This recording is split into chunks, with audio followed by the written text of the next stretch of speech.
Dans le cadre d'un travail sur les traditions populaires, je veille, je note et je filme des savoir-faire ou des événements qui marquent le territoire du Sivom d'Ambert. Le 16 août 2007, Yolande Convercusin m'appelle pour aller à la bénédiction du sel dédiée à Saint-Roch, à Mesnières, sur la commune de Novacelle. À la fin de cette célébration, je vais voir le père Alain Thiaillet qui m'accorde volontiers quelques minutes pour me parler de cette tradition.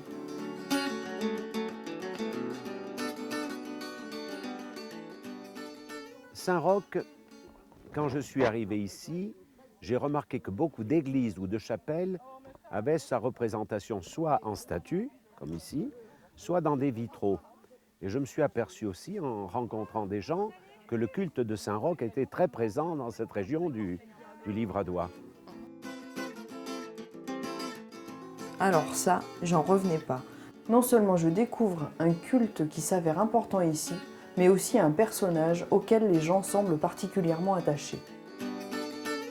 De ce pas, je vais visiter les 58 églises et les 40 chapelles de l'arrondissement. Mais en fait, qu'est-ce qui a fait la renommée de cet homme ?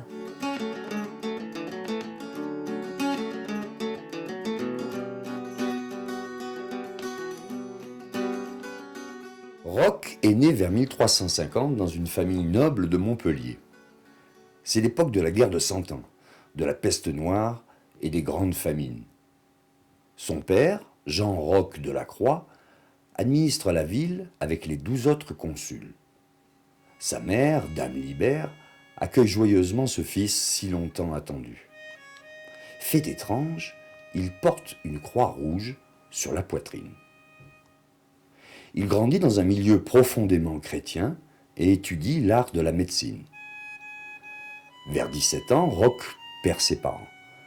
Avant de mourir, son père lui dit « Soyez toujours prêts à secourir les veuves, les orphelins et les personnes dépourvues de toute assistance. » Roch suit les conseils de son père. Il distribue une large part de ses biens aux pauvres, confie à l'un de ses oncles la gestion de sa seigneurie et prend l'habit de pèlerin, tout en restant laïque.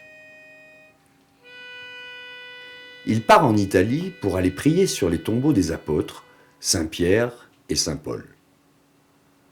En juillet 1367, apprenant que la peste a éclaté en Toscane, il se rend à l'hôpital La Corpedente.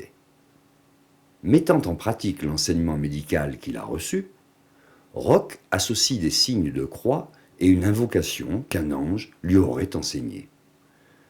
D'ailleurs, il obtient de nombreuses guérisons. Dans ce climat de désolation, Roch essaye d'apporter réconfort et espérance. Il reste 3 ans à Rome pour s'occuper des malades de l'hôpital du Saint-Esprit avant de reprendre son bâton de pèlerin. Marchant vers Rimini, puis vers Plaisance, il se rend en juillet 1371 à l'hôpital où il assiste, guérit et accompagne les malades. C'est là que lui, le guérisseur, est touché à son tour par cette terrible maladie. Roch se réfugie dans la forêt de Sarmato pour ne contaminer personne. Il s'installe près d'une source d'eau fraîche et mystérieusement, tous les jours, un chien lui apporte un pain. Le noble Gothard Palestrelli, ayant repéré le manège de son chien, décide de le suivre. Arrivé dans la forêt, il rencontre Roch. Profondément touché par cet homme et par l'attitude de son chien, il décide d'abandonner tous ses biens et de devenir son disciple. C'est alors qu'une voix angélique annonce à Roch qu'il est guéri et qu'il doit reprendre le chemin de sa patrie. Passant par la région de Voghera, il est pris pour un espion et arrêté. Roch refuse de donner son nom, restant fidèle au vœu d'anonymat de tout pèlerin. Jeté en prison, il y meurt 5 ans plus tard, le 16 août, entre 1376 et 1379. Des témoins assurent qu'au moment de sa mort, le cachot s'est illuminé et que le dernier souhait qu'il demande à l'ange et d'intercéder pour les gens en souffrance. Près de son corps, on retrouve une tablette apportée par l'ange sur laquelle on peut lire « Ceux qui, frappés de peste, auront recours à l'intercession de Roch, guériront de cette maladie. »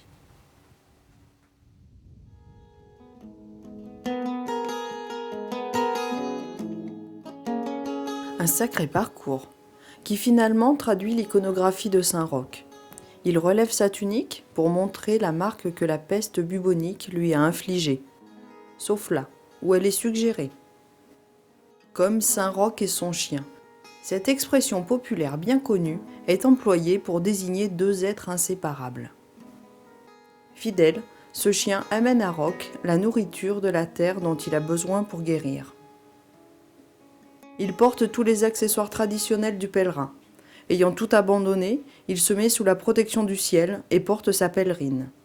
Cette cape est parfois rouge, couleur que les pestiférés devaient porter pour se signaler. Son bâton fait office de guide, il est signe d'endurance et de dépouillement. Il est aussi appelé bourdon. La gourde, elle contient l'eau à boire, mais aussi l'eau qui purifie, l'eau qui régénère. La besace, c'est l'attribut des mendiants et des religieux vivant de l'aumône. Le couvre-chef permet aux pèlerins de se protéger des intempéries. 3 collets ont une croix rouge peinte, faisant référence à la croix qui imprimait sa poitrine à sa naissance. L'ange est parfois aux côtés de Roch, 12 statues sur 48. À l'image de Roch, 8 d'entre eux dévoilent leurs jambes. L'ange montre la plaie qu'il a à la cuisse, où il le badigeonne avec un onguent. Il apporte ainsi à Roch un soutien spirituel, la nourriture céleste qui l'aidera à surmonter la maladie. Chose étonnante, il porte la coquille Saint-Jacques. Et pourtant, il n'est jamais allé à Compostelle. En fait, l'Église, en lui accordant le symbole le plus emblématique du pèlerin, reconnaît la démarche sincère de ce jeune laïc. Là, Roch porte les clés de Saint-Pierre, comme pour rappeler qu'il est un Romeux.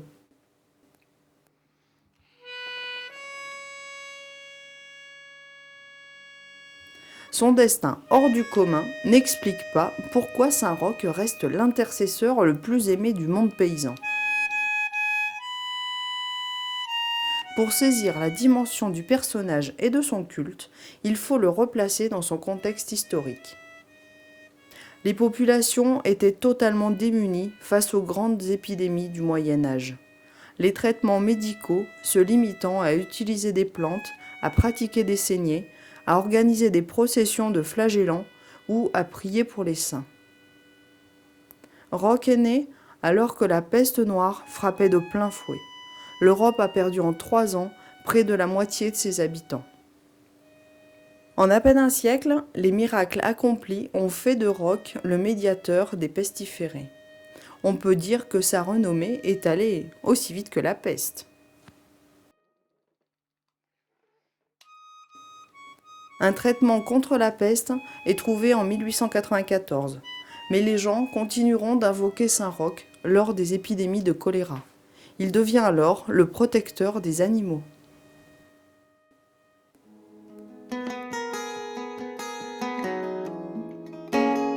Sitôt, Longuet, tardait. Revient tard. Pour éloigner la peste, les habitants récitaient aussi l'électuaire des 3 adverbes. Sitôt, Longuet, tardait.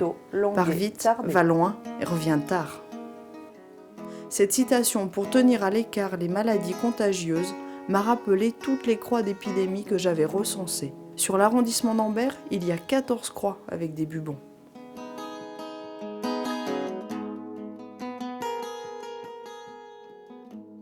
Est-ce parce que la peste a largement touché le Livradois que l'on y retrouve autant de croix d'épidémie et de représentations de Saint Roch ? Malheureusement pour le pays, l'activité papetière a contribué au maintien, voire à la contagion. Réputée pour sa fabrication de papier pur chiffon, la région d'Ambert accueillait de grandes quantités de linge de toute provenance. Les vieux chiffons entreposés dans les moulins à papier étaient une aubaine pour les rats. et pour leurs puces. Les commerçants drapiers, les colporteurs et les papetiers étaient particulièrement exposés au risque d'infection. Meurtries, les populations se sont tournées vers Dieu et plus précisément vers Saint-Roch pour enrayer ce fléau. Étant le patron des papetiers, on le retrouve protecteur des moulins des 3 vallées papetières de l'arrondissement d'Ambert, la Gât, la Grand-Rive et le Batifolle. Il est patron des églises d'Échandely, de La Faurie, de Grand-Rif et de Champetière.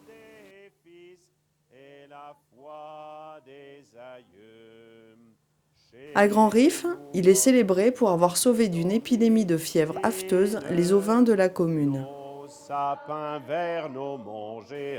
Lors de l'office religieux, le prêtre bénit les troupeaux, le sel, le vin et parfois le raisin. Chaque fête patronale est l'occasion de remercier Saint-Roch d'être intervenu en faveur des habitants ou des animaux. Sur le canton d'Arlan, des célébrations ont lieu dans les chapelles de village.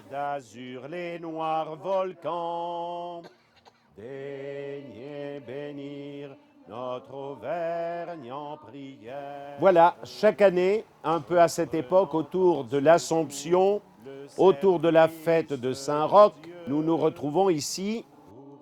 Le doyen du village de Mesnières me rapporte l'histoire suivante. Vers 1880, une épidémie frappa les bêtes.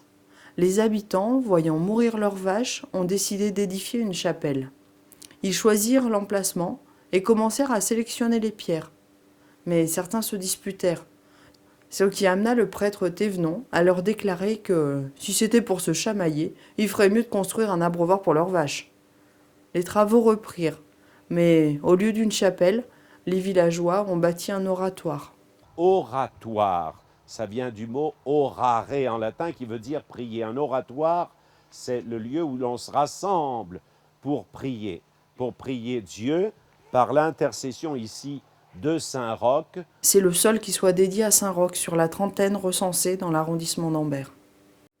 À l'issue de la messe, tous se retrouvent autour de l'oratoire de Saint-Roch et le prêtre procède à la bénédiction du sel. En l'honneur de Saint-Roch, au nom du Père et du Fils et du Saint-Esprit.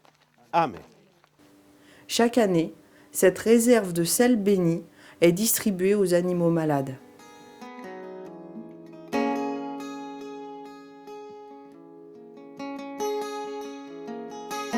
Déjà, j'en savais beaucoup plus sur ce personnage.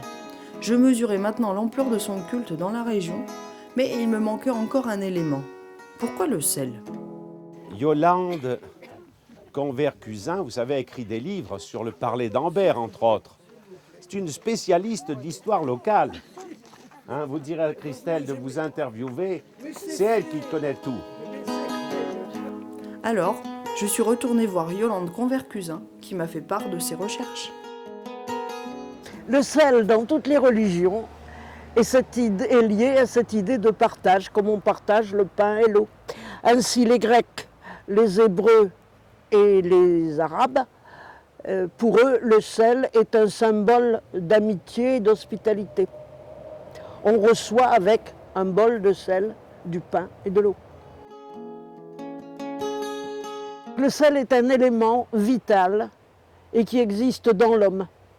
En effet, la première personne qui a pleuré, elle a trouvé le goût du sel dans ses larmes. Et quand elle a sucé sa première blessure ouverte, elle a trouvé son sang salé. Donc le sel est vital et nécessaire à l'homme.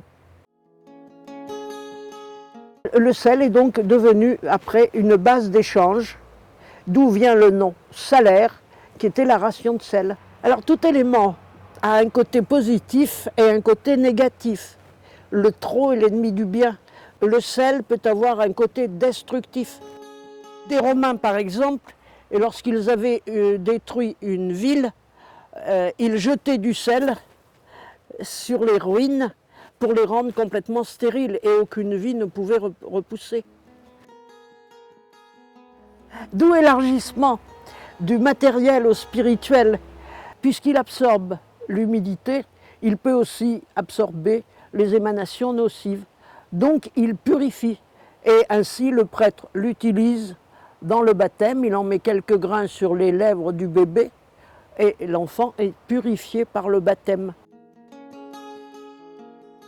Le sel béni sous l'égide de Saint Roch est ainsi donné aux animaux malades, parce que l'homme estime que la protection divine qu'il peut avoir pour lui-même, il peut la partager avec ces animaux qui participent tellement à sa vie que la leur a autant d'importance que la sienne propre.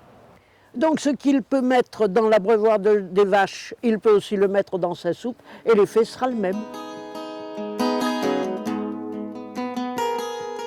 Ainsi, dans le monde entier, le sel est considéré comme une nourriture spirituelle.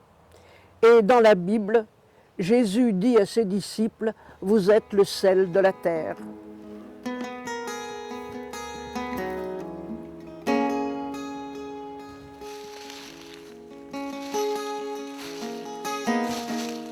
Et nous allons donc maintenant nous rendre devant l'oratoire où je vais bénir le sel. Quelle aventure cette bénédiction du sel! Et moi qui pensais aller filmer une tradition particulière et locale, après de nombreuses recherches sur le personnage de Saint Roch et sur son culte, un inventaire des statues et des vitraux, je constate aujourd'hui qu'il est le saint le plus populaire des villes et des campagnes de toute l'Europe. Sanctifié par l'Église, ce médecin laïque a inscrit son empreinte dans la vie quotidienne des habitants. Aujourd'hui encore, les papetiers citent fièrement leur protecteur. Grâce à ces rencontres, la bénédiction du sel résonne désormais au-delà de nos frontières. Comme quoi, un grain de sel peut cacher un océan.